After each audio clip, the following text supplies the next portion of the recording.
Wholesome cooking game Fruitbus launches today, and if you're going to be checking it out, here are some tips and tricks to help you get started. Also, if you love cozy games, hi, I'm Ellie, and this is the Cozy Gaming Club, where we talk about all the latest and greatest cozy games.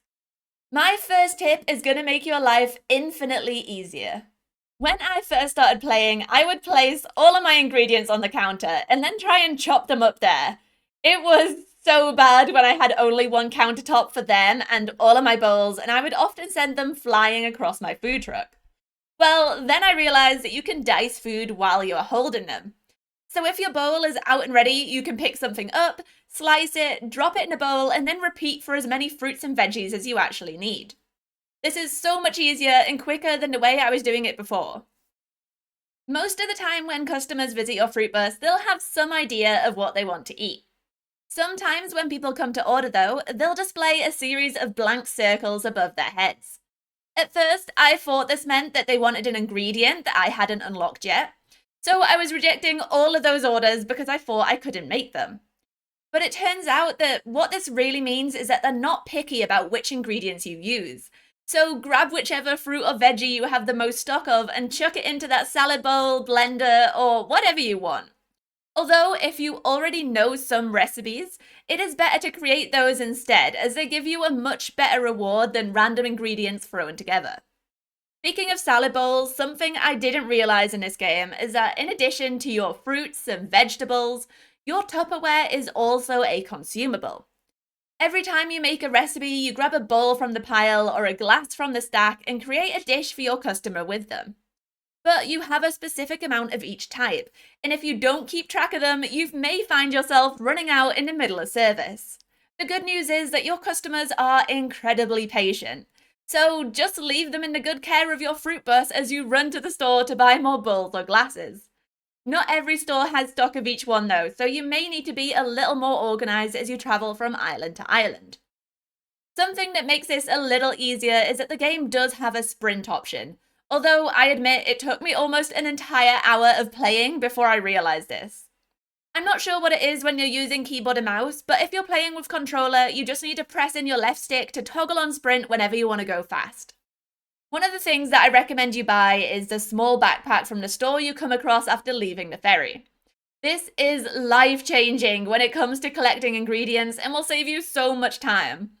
Before I noticed it was there, I was running backwards and forwards from every fruit bush and tree, carrying my apples and bananas 2 at a time to my Fruitbus. If you want to upgrade your inventory space further, you need to wait until you find a large backpack at another store later on and buy that. When it comes to buying items at the shop, you need to place your items on the counter and then load up your machine with the money. But you may find yourself leaving only to have your newly bought item vanish in a puff of smoke. That's because you haven't bought it. You need to talk to the shopkeeper to confirm the purchase before you can leave with your shiny new toy. As you journey from location to location, make sure to check every single store that you come across, as many of them will have different items and equipment for sale, some of which may not be available elsewhere. This includes not only stores and towns, but also the petrol stations that have their own stores attached as well. Also, be careful you don't make the same mistake I did, where you splash all your money on the fancy new blender, only to realize that it comes in 2 parts. And you need the cups as well. I'd been through all of my money for something I couldn't even use, and I almost didn't have enough bowls left in my truck to make enough money for more items. The good news is that cooking in your food truck isn't the only way you make money. I would really recommend that you go out exploring whenever you park up your food truck.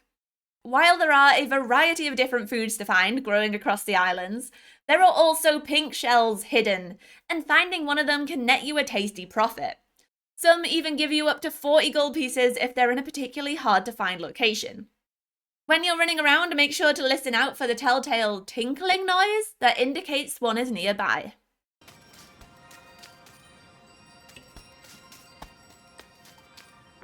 But it's not just shells I recommend looking out for. There are also shrines hidden away in this world. In these locations, you'll usually find a pedestal, and on that pedestal will be a recipe that the shrine wants you to complete. In return for cooking them the meal they want, it'll give you a reward like growing a new variety of ingredient you've not been able to access before, or unlocking a new pathway to help you travel to another area. But once again, do not make the same mistake I did.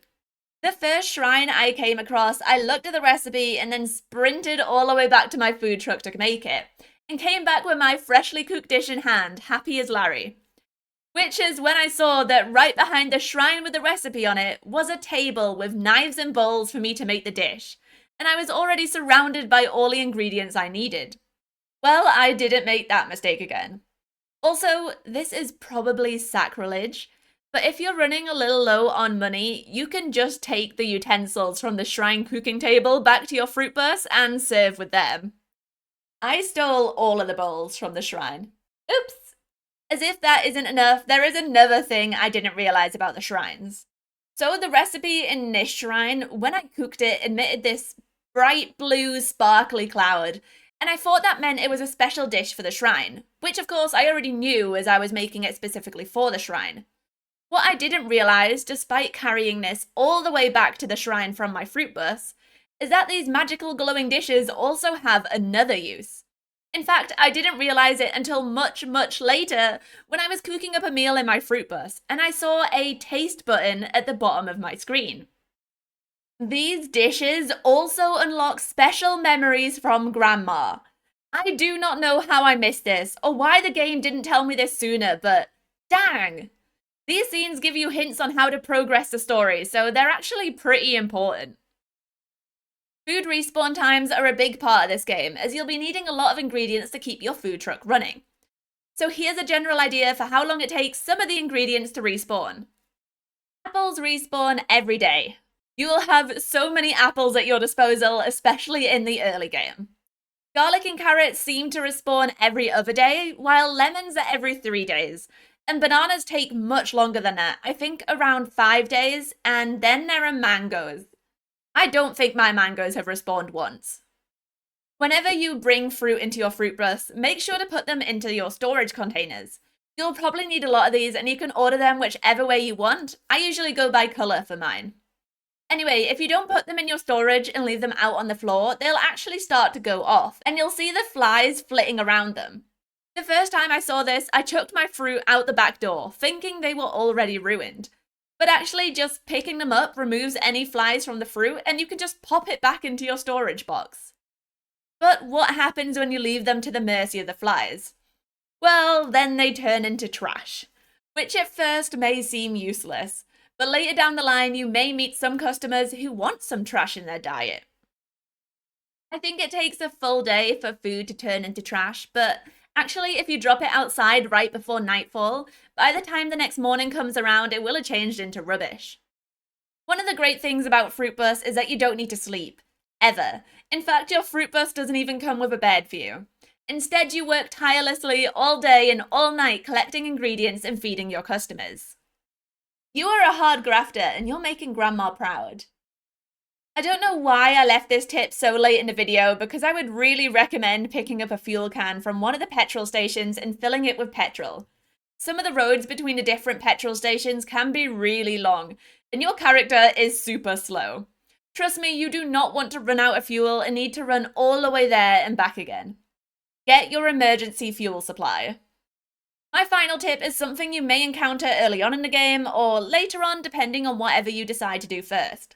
But if you're searching up and down for chilies like I was, just wait for the volcano to erupt, then they will rain down around you in a spicy shower. Those are all of my tips to help you get started, but if you have any suggestions that I missed, make sure to drop them down in the comments below to help other players out. Thank you so much for watching this video, and don't forget to subscribe to my channel for more cozy gaming content. I hope to see you next time. Bye!